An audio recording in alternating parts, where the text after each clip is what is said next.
Buenos días, queridos alumnos. El día de hoy tendremos la clase sobre la historia de la administración.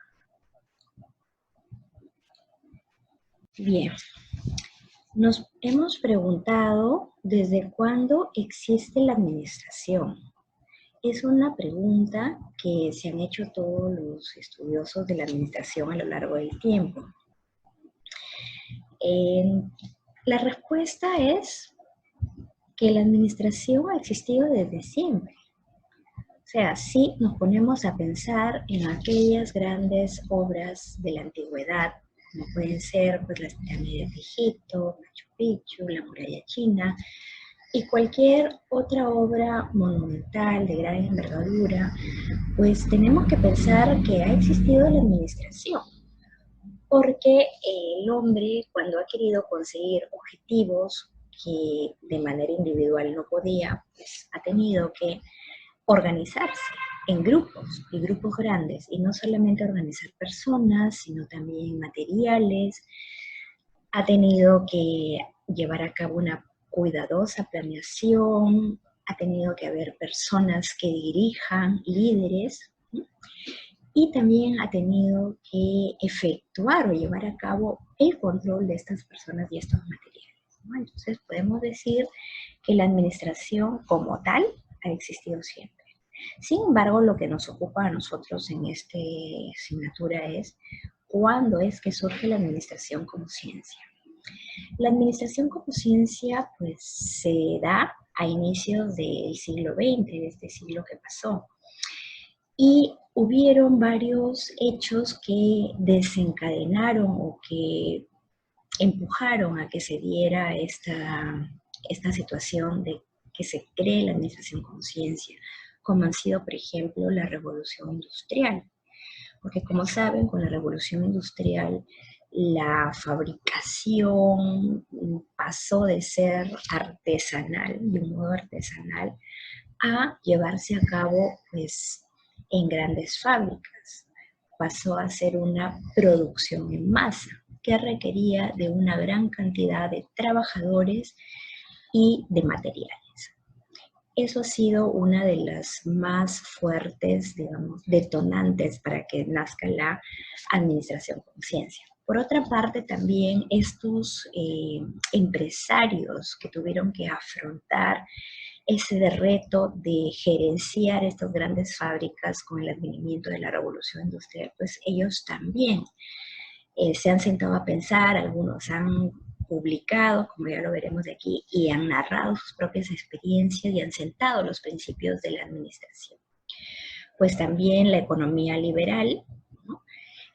Ha sido también motor para que se lleve a cabo pues, los fundamentos de la administración.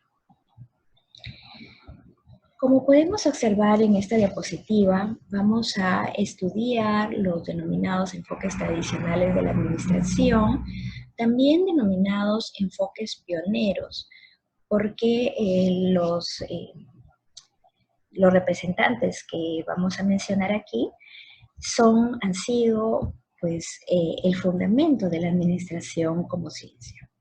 Concretamente los hemos separado de acuerdo al énfasis que ellos hayan hecho en sus planteamientos. Por un lado tenemos los que han hecho énfasis en las tareas, en el modo de trabajar, los que han hecho énfasis en la estructura, es decir, en los organigramas, en cómo configurar las jerarquías, los puestos de trabajo.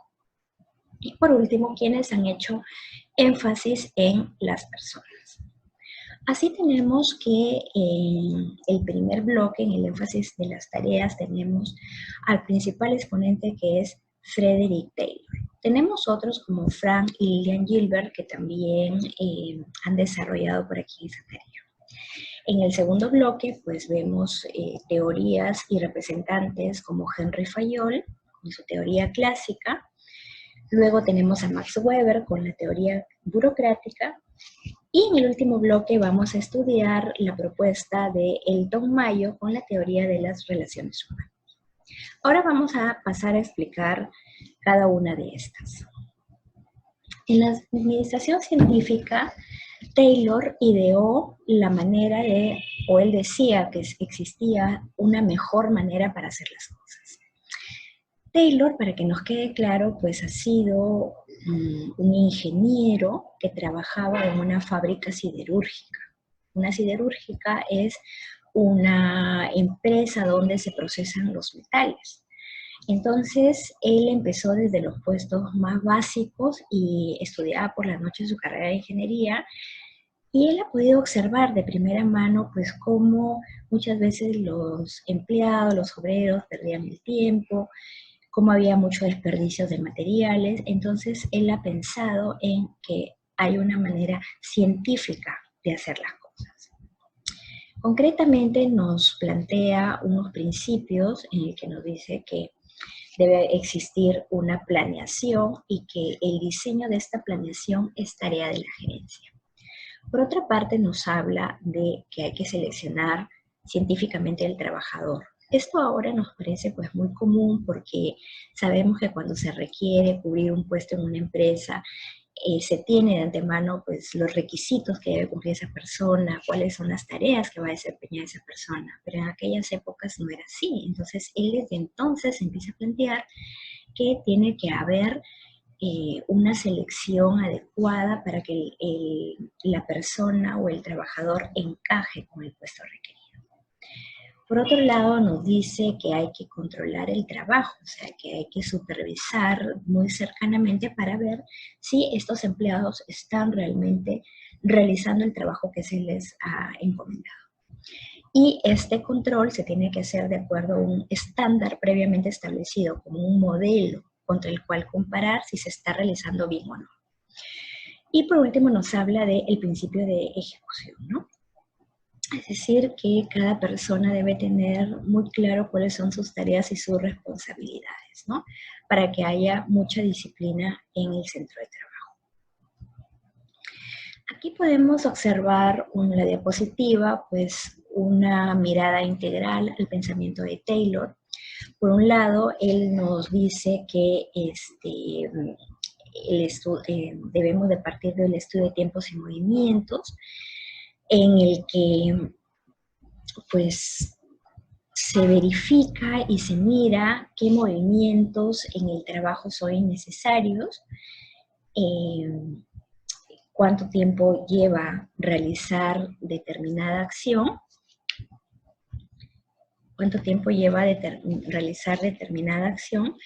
para, digamos, que se eviten movimientos ociosos, movimientos innecesarios. Esto ya lo vamos a ver con mayor claridad con algunos ejemplos. Lo que habíamos mencionado de la selección científica del trabajador, determinar el mejor método de hacer las cosas, y también él pensó en la ley de la fatiga, es decir, de insertar tiempos de descanso para los trabajadores.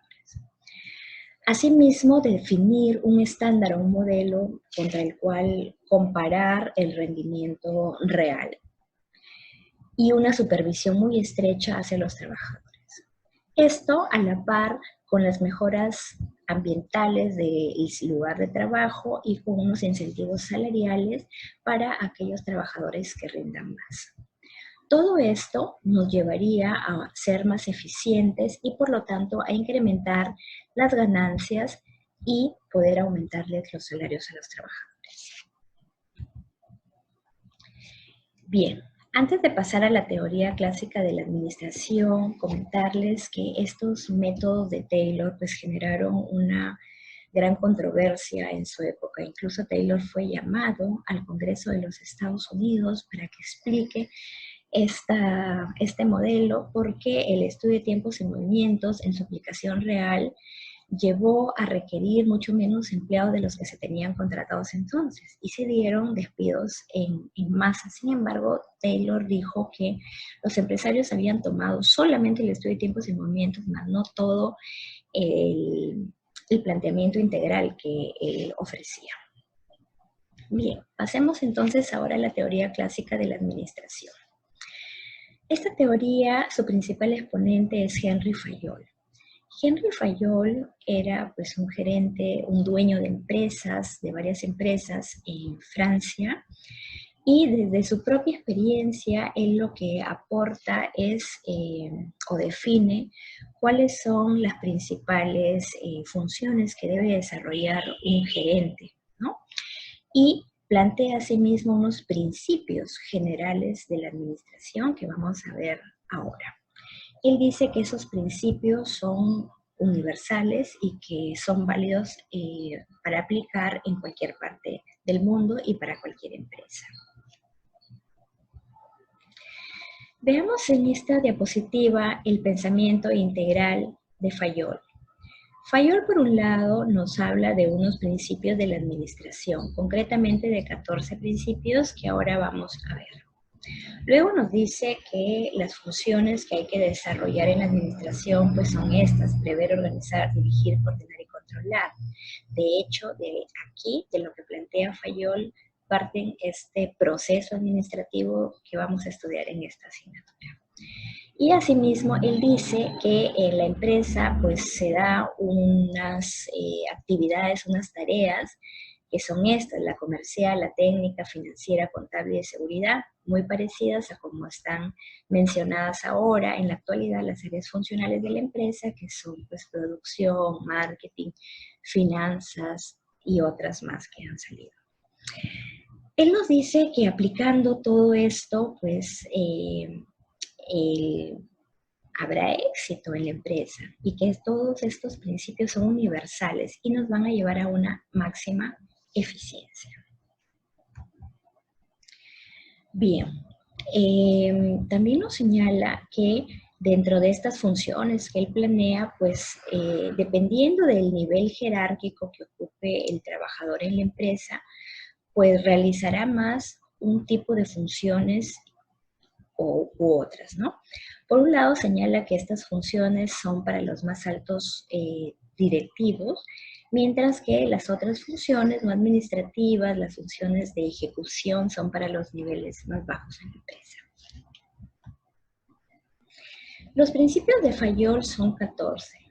Nosotros vamos a mostrar y comentar aquí algunos de los principios, y los otros principios, la tarea de ustedes consistirá en indagar, profundizar acerca de cada uno de ellos. Vamos a partir del principio de división del trabajo. Este principio que nos explica Fayol es un principio que nos dice que es mejor subdividir un trabajo en pequeñas tareas. Y esto se entiende muy bien, porque si comparamos cómo era la producción artesanal antes del advenimiento de la revolución industrial, por ejemplo, el que era zapatero, hacía todo el proceso desde conseguir el cuero, cortarlo, teñirlo, coserlo, etcétera, etcétera, hasta entregar el producto final. Vemos que el modelo moderno, se puede decir, pues ya cada una de estas funciones, si nosotros vamos a una fábrica de calzado en la actualidad, pues vemos que por un lado hay unas personas en logística, que son los que se ocupan del acopio de materiales, hay otras personas que están en producción, que se encargan pues de hacer los cortes, los modelos, etcétera. Otras personas dentro de producción que son las que cosen, otras pegarán las suelas, otros los empacarán en sus respectivas cajas, hasta que lleguen a una logística externa, que son los encargados de la distribución. Entonces, dividiendo un trabajo en tareas más concretas y pequeñas, pues se logra ser más eficiente y más rápido. Bien.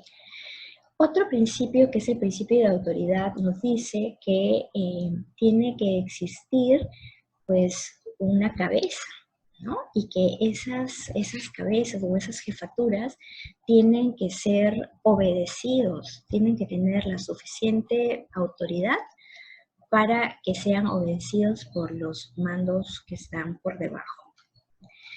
Y vamos a comentar, por ejemplo, también el principio de cadena de mando, ¿no? Este principio de cadena de mando nos señala, pues, dentro de lo que es un organigrama, por dónde fluye las jerarquías, ¿no? Que van fluyendo desde arriba hacia abajo a través de los puestos de jefaturas.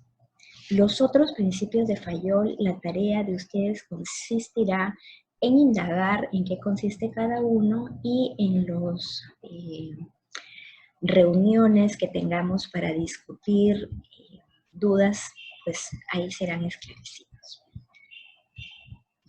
Bien, pasamos entonces a la teoría de la burocracia. El principal exponente de la teoría de la burocracia es Max Weber. Max Weber es un sociólogo alemán y él planteó la burocracia como una teoría racional y muy eficiente.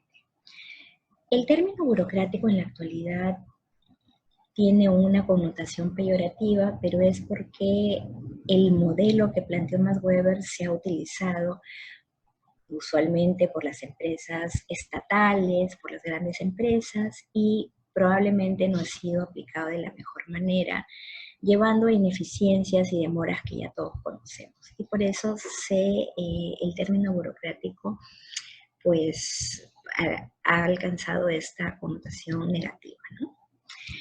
Solo aclarar que el modelo burocrático sirve o es mejor para empresas grandes y para entornos estables. La burocracia señala 6 dimensiones. Por último, nos habla de la división del trabajo, de la jerarquía de la autoridad, la reglamentación, las comunicaciones formales, la impersonalidad y la competencia profesional. La división del trabajo es exactamente el mismo principio del que habla Fayol. La jerarquía de autoridad también, es decir, que hay una cabeza a la cual hay que obedecer. La reglamentación nos dice que todo debe estar debidamente reglamentado, que los trabajadores deben tener muy claro qué es lo que se debe hacer y qué cosas no se pueden hacer. Que la comunicación también sea por métodos formales y no coloquiales, llámense memorándums, llámense informes, llámense en la actualidad pues, correos electrónicos dentro de la empresa. La impersonalidad. Max Weber era partidario de que no haya, por ejemplo, lazos amicales o consanguíneos entre los trabajadores para evitar que se vayan a parcializar los intereses en detrimento de la empresa, ¿no? Esto lo vemos que lo aplican ahora muchas empresas cuando impiden que familiares entren a trabajar en un mismo negocio. Por último, nos habla de la competencia personal y nos dice que las personas deben ir ascendiendo en la escala jerárquica de la empresa de acuerdo a sus méritos y no por favores personales. Bien, terminamos este bloque de las teorías pioneras o tradicionales con la teoría de las relaciones humanas. Esta teoría surge aproximadamente en 1930, concretamente con los resultados que se obtuvieron en los estudios de Hawthorne. Estos estudios se realizaron en una de las plantas de la Western Electric, ubicada en Hawthorne, Estados Unidos. Concretamente, pues arroja una serie de conclusiones, ¿no? Y dentro de esas conclusiones podemos encontrar que la persona o el trabajador es un ser social y que responde a las presiones de grupo más que a la presión individual y que el salario o el incremento salarial no es la única manera de motivar a un trabajador, ¿no? Asimismo, lo que hace esta teoría es poner de relieve, en primer lugar, al trabajador, a la persona, en detrimento de lo que dicen las otras teorías, que solamente se fijaban pues en el trabajo en sí, cómo realizarlo y en cómo estructurar una empresa. Bien, el estudio de Hawthorne consistió pues en lo que se trató de hacer en esa época fue mejorar las condiciones ambientales, laborales a unos trabajadores, ¿no? Entonces, concretamente eran sobre todo mujeres que ensamblaban teléfonos, las partes del teléfono antiguo, ¿no? De los celulares que conocemos en la actualidad, ¿no? Entonces se les mejoraron las condiciones, se tomaron dos grupos, un grupo de prueba y un grupo de control. Al grupo de prueba se les hicieron las mejoras en la iluminación, en la ventilación, mientras que al grupo de control se dejó tal cual las condiciones como estaban. Sin embargo, la productividad, la mejora, la eficiencia se dio en ambos grupos. Replicaban una y otra vez estos experimentos y los resultados salían así, siempre se incrementaba la productividad. Como no supieron interpretarlo, llamaron a los profesores de Harvard, que eran Elton Mayo y sus compañeros, y su grupo de trabajo, para que interpreten estos resultados. Ellos llegaron a la conclusión de que las personas responden de manera eficiente cuando la gerencia muestra interés en ellos, cuando ellos aprecian que la gerencia quiere mejorarles sus condiciones. Entonces, responden mejor. Y también responden como presión de grupo. O sea, al ser un grupo cuyos resultados dependen del grupo, pues la presión entre ellos mismos se hace evidente y hay mejoras, ¿no? Entonces, aquí las conclusiones fueron pues que el hombre es un ser social, que el contenido y la naturaleza de los trabajos pues tiene mucho que ver en los resultados de mayor o menor eficiencia que puedan obtenerse, y que la persona está motivada a estar junto con otras personas, a desarrollarse en equipo, ¿no? Entonces se cambió el modelo de hombre económico, de hombre racional a hombre social, ¿no? Entonces fue una de las principales, digamos, conclusiones que se llevó en este modelo de Hawthorne. Bien, los nuevos enfoques los vamos a dejar para nuestra siguiente clase. Vamos a terminar, digamos, o las otras actividades que vamos a hacer respecto a este primer bloque de teorías, se las estaremos planteando a través de la plataforma UD Virtual. Ahí nos quedamos.